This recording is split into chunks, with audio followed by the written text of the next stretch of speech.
ракетами, як в'їбали, сука. Я охуєл, блядь. Я не пойму, воно все в'їбашило за нас вспышки. Я назад, блядь. Єлі ушли, барак, єлі ушли. От де перехідник, де мост.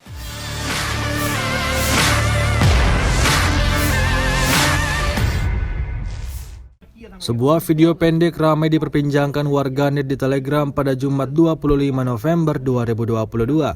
Pasalnya dalam rekaman tersebut menunjukkan salah seorang tentara Ukraina yang berbicara panjang lebar di hadapan tentara Rusia. Ia mengklarifikasi terkait tuduhan yang dilontarkan kepadanya, mengaku bukan menjadi salah satu orang yang terlibat dalam peluncuran rudal ke Rusia. Tampak dengan gaya berlutut ia memohon kepada sekelompok prajurit Rusia untuk tidak diberi hukuman.